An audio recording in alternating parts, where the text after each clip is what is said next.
Por muchos años hemos recolectado exhaustivamente información de diversas fuentes, cementerios, certificados de defunción previos a la Primera Guerra Mundial, cronistas de Indias, los reportes médicos de médicos misioneros, y la evidencia emerge claramente.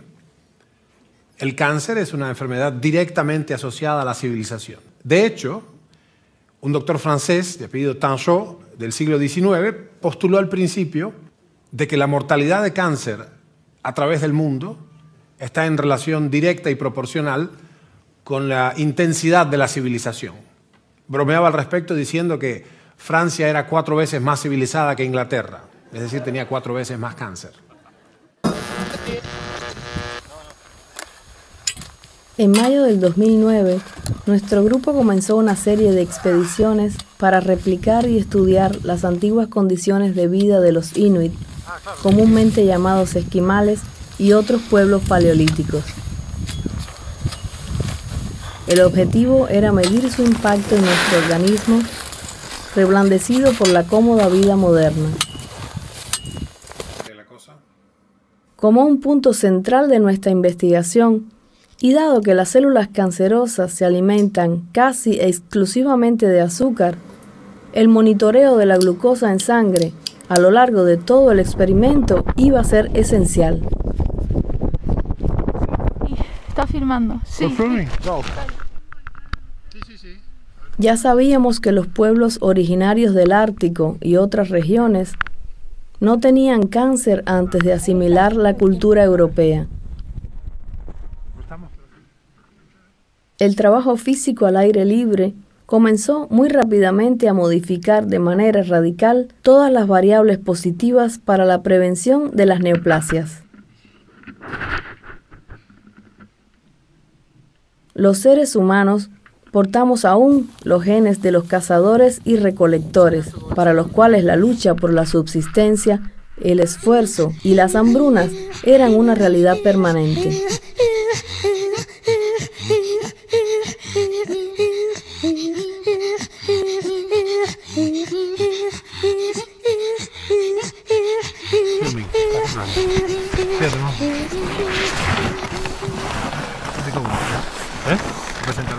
Toda la evidencia de la antropología médica y nuestras propias observaciones fisiológicas revelaron que las 3 condiciones comunes, los 3 factores esenciales del organismo de estas personas eran ejercicio intenso, ayunos frecuentes y una dieta predominantemente carnívora.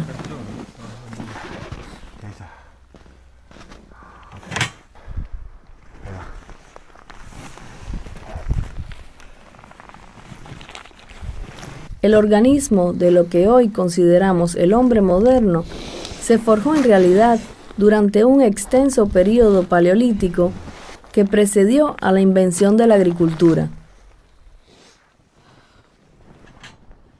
De inmediato sentimos cuán frágil y difícil debió ser la vida en los albores de la humanidad, y que nuestras hipótesis, aunque difíciles de demostrar, probablemente se verían confirmadas.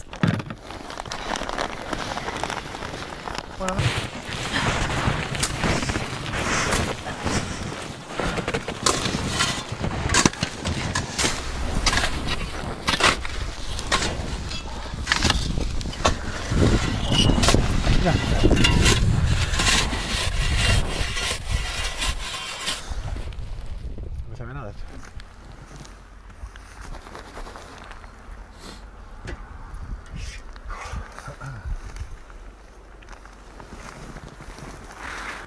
¿Vas a comer?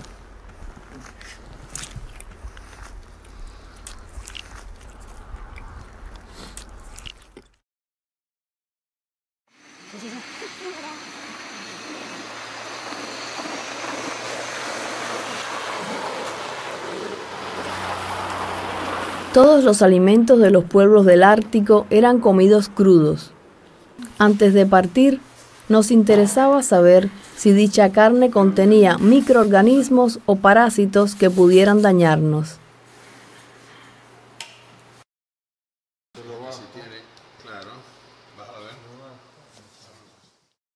Comprendiendo que dichas condiciones favorables sí son replicables en el organismo de cualquier hombre moderno, partimos en dirección norte, hacia el Ártico, más allá de donde crecen los árboles.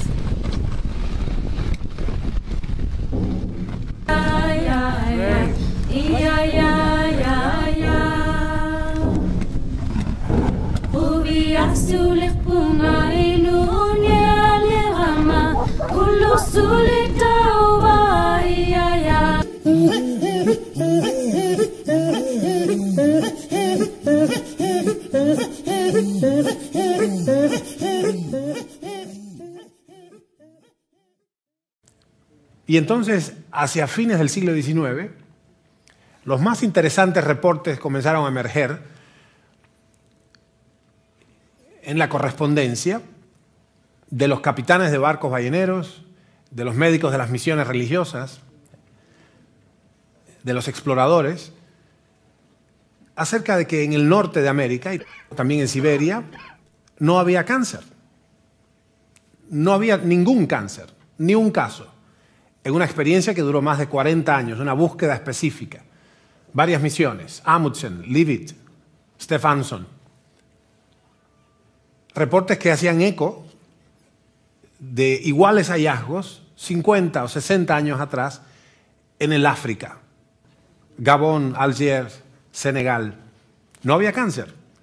En tanto los pueblos no eran contaminados con la conducta, la dieta y la tecnología del hombre blanco,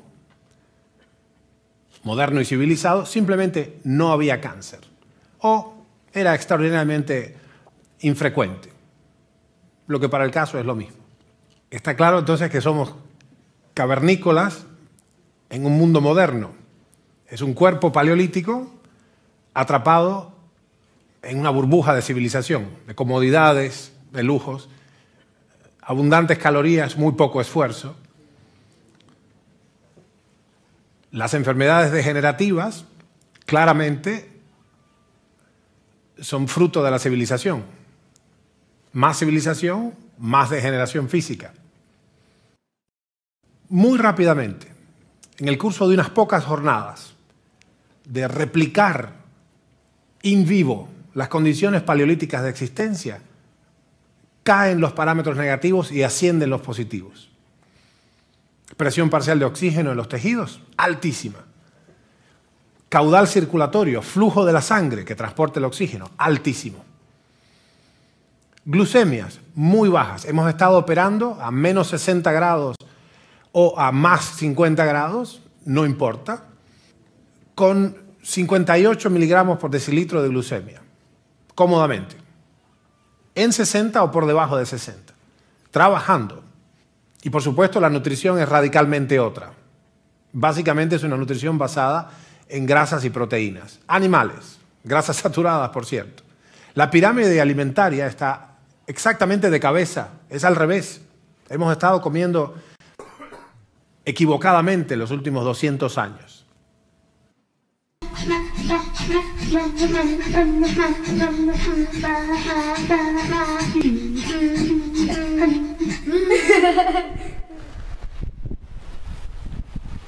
De estas expediciones, volvimos pues con una formidable noticia. Entendemos ahora cómo prevenir el cáncer. Lo entendemos por primera vez de manera cuantitativa, objetiva. Es decir, podemos definir incluso de manera matemática cuáles son los parámetros involucrados y cómo llevar nuestra fisiología al punto óptimo en que simplemente no puede producirse una neoplasia maligna.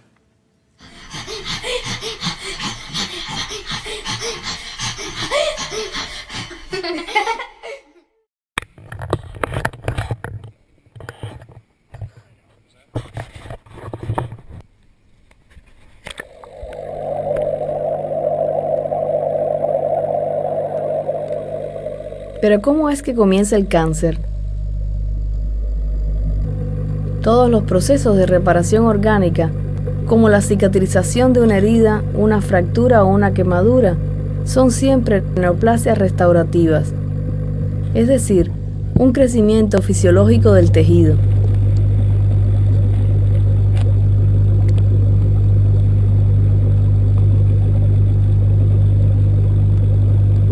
Esta acelerada pero momentánea proliferación celular cesa cuando la reparación del daño ha terminado. De no haber suficiente oxígeno durante el periodo de reparación de una lesión, aparece el cáncer.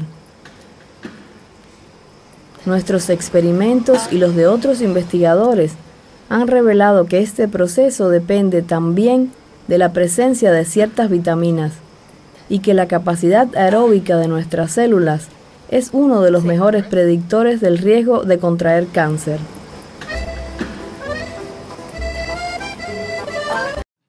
Las enfermedades degenerativas son enfermedades de la civilización.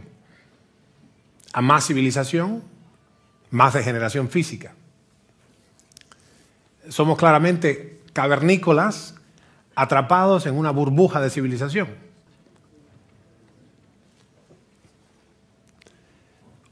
¿Cómo podemos entonces replicar los beneficios de la vida paleolítica